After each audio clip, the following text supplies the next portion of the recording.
Hey, it's Whitney, and welcome back to the What Vegan Eats channel. I know, long time no see. This is actually one of the first videos I've done in 2016. I'm ramping up to get back into the YouTube flow, but I've been taking a lot of time off to work on some other aspects of my life, both personally and professionally. So thank you so much for your patience. If this is your very first time watching one of my videos, welcome to this channel. I run a whole brand called Eco Vegan Gal, and this is one of 5 YouTube channels that I have. This one is specifically about the foods that I eat as a vegan, and as a health-conscious vegan, I should add. So what I want to do today is to kind of catch you up to speed about some of the products I've been eating recently and really enjoying, some of the highlights, some of the new things I've tried. And I have a few things to mention today, although I really feel like I'm leaving something out. Perhaps it'll come to mind here, otherwise I'll just have to do another video. So where to start? Well, I'll start with what I just experienced today, which are these gluten-free vegan organic breads, certified organic breads from this company called Ridiculous Baking Company in Los Angeles. They sell these at the farmers markets and also at a few locations in LA. I've recently found out that they have the bread at Elevate, which is a fairly new vegan restaurant in Santa Monica.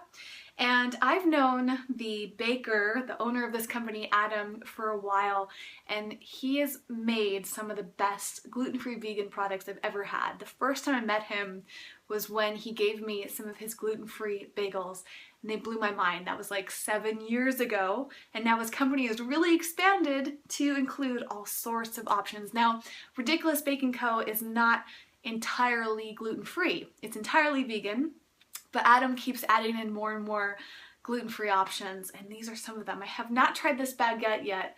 I'm very tempted to bite into it, but I'm saving it for something kind of fancy.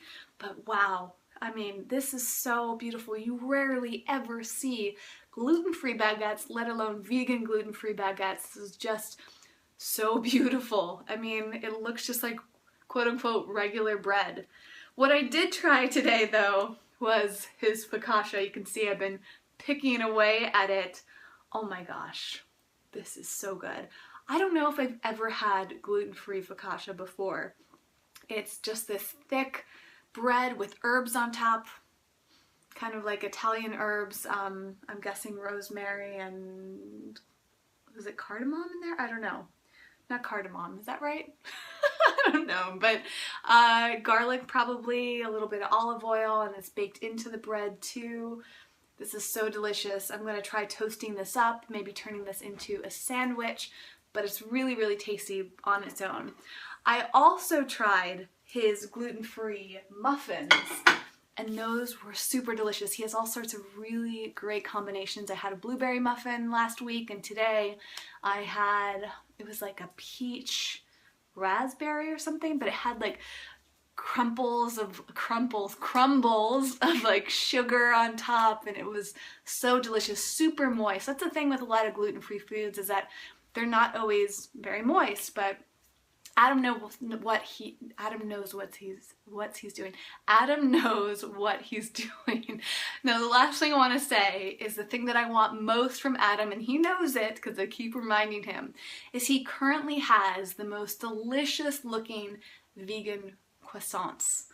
Oh my gosh, they're huge. They're these big French croissants that are they look really flaky and moist and soft and flavorful, and he has some that have chocolate in them, and I haven't tried them yet because they're glutinous, and I'm not entirely 100% gluten-free, but I'm about 99% gluten-free because of just my personal food sensitivities. I'm not celiac or anything, so I could technically try it, but I know it wouldn't make me feel so good. So I've been begging Adam to make a gluten-free version of that, because it's actually, I've never had a gluten-free vegan croissant before. So crossing my fingers, and I will definitely keep you posted if that happens. Again, this company is Ridiculous Baking Co.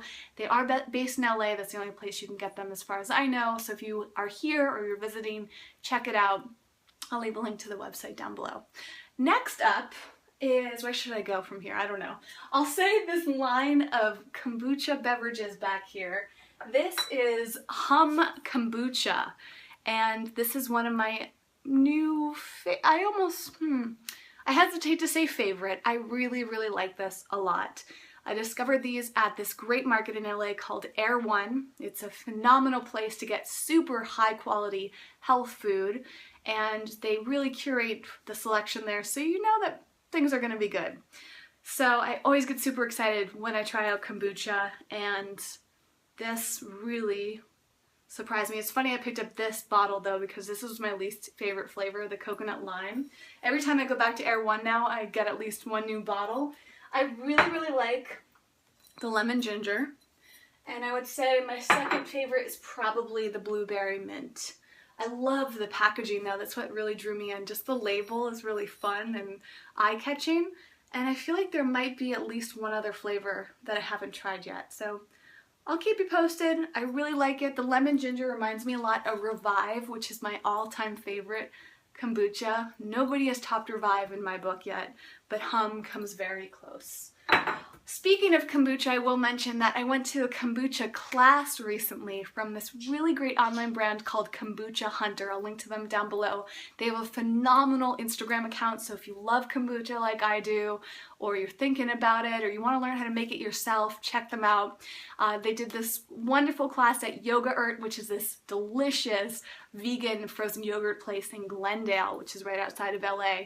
And it was a really great class. I forget the teacher's name off the top of my head, but I will link to her down below because she was a really great teacher, but more importantly, her kombucha was out of this world. It was easily the best homebrew kombucha I've ever had, and I'm really hoping that she starts to sell it because it's so delicious. But learning from her about how to make really great kombucha, period, but also how to do these phenomenal combinations.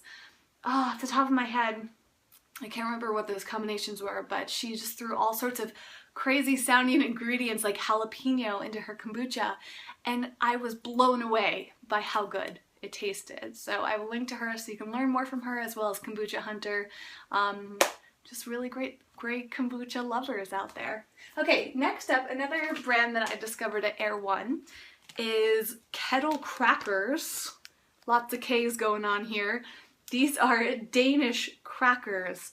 Super tasty. I'm always on the hunt for crunchy snacks out there, especially like crackers or chips or things like that. I guess those are the main two things, but I'm always looking for gluten-free, but also corn-free. I'm really sensitive to corn. These, by the way, do have corn, but only about 20%. They don't really bother me. It's mainly when the main ingredient is corn that it actually flares up some reactions in my body. But anyways, I discovered these. Really tasty. Also quite expensive. I want to say these were like $8 or $9. Maybe $7. I don't know. They're an occasional treat, but if you're looking for a great, unique cracker, check these out. I'll link to their website. I don't know where else they sell them aside from Air One, but I'm sure that's not the only place. They are based in Fulton, California, so it might be a California thing. But they're made with rice, millet, sorghum, olive oil, flax seeds, pumpkin seeds, sesame seeds, and sunflower seeds. Super basic ingredients. Really great crunch and texture and taste. Loved these. I will also take a moment, because I've been meaning to say, a little update on how I've been eating lately. I've been eating as clean as possible. I actually make a lot of my food at home right now. Getting packaged food has kind of become a rare treat, but I'll have that maybe a few times a week. Mainly I've been making a lot of super simple oil-free dishes at home, but I would not call myself oil-free. That principle is on my mind a lot when I eat. I try to do minimal oil when I buy packaged food or go out to a restaurant, but I've decided that it's not something that I want to pursue 100% at this moment, but I do feel my best when I don't use a ton of oil, especially when I'm eating food at home.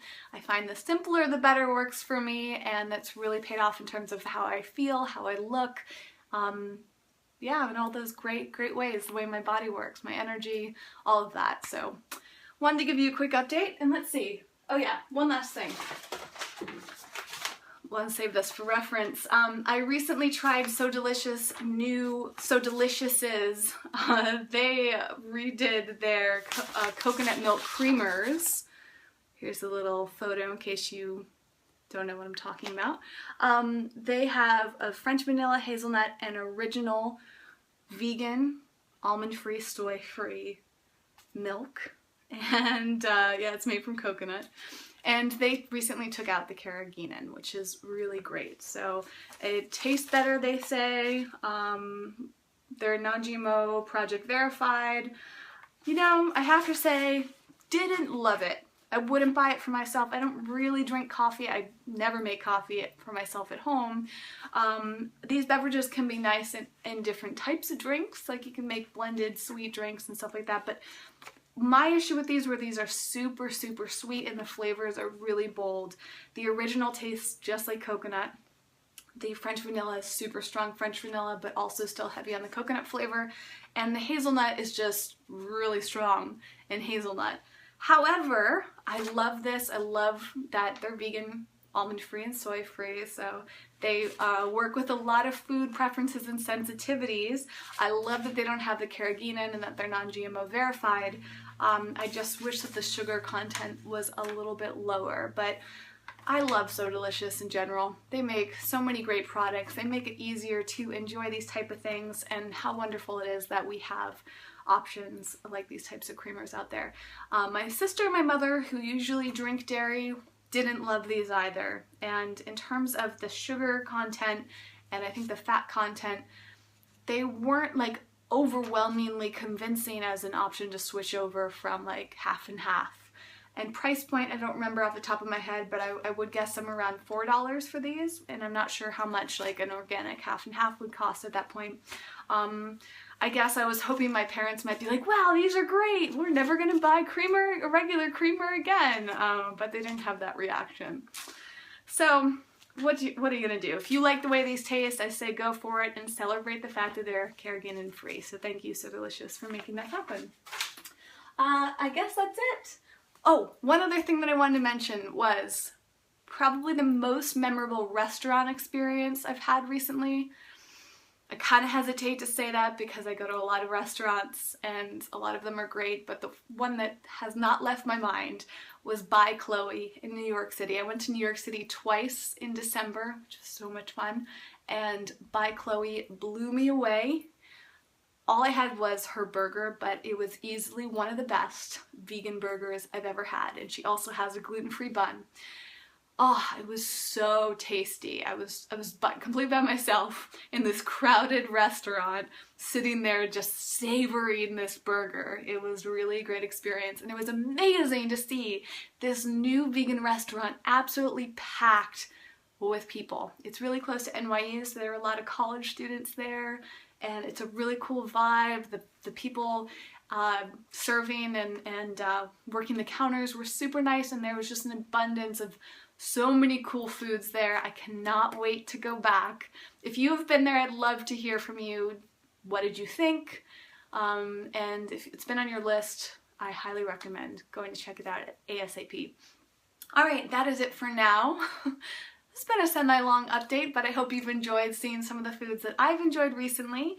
I know that there are a lot more, so as soon as I remember what they are, I will make another video. Don't know when that will be, but I promise you, I'm working on so many projects right now, specifically for you, so stay tuned. The best way to stay in touch with everything that I'm doing as things are rolling out is actually to sign up for the newsletter right down below. I'm going to be focusing a lot on the newsletter mailing list this year, so sign up so I can keep you posted. A lot of stuff that I'll be talking about in the newsletter won't be talked about anywhere else, so I don't want you to miss out on it. I'd also love to connect with you on social media. All my social media links are right down below, and send me a message, tell me what's up. Share something with me. I really, really love hearing from you, especially on Snapchat. That is my favorite way to connect with people right now. Okay, that's it for today. Thanks again for your patience. Thanks for your loyalty. Thanks for being here. I hope you enjoyed this, and I will see you as soon as possible. Bye!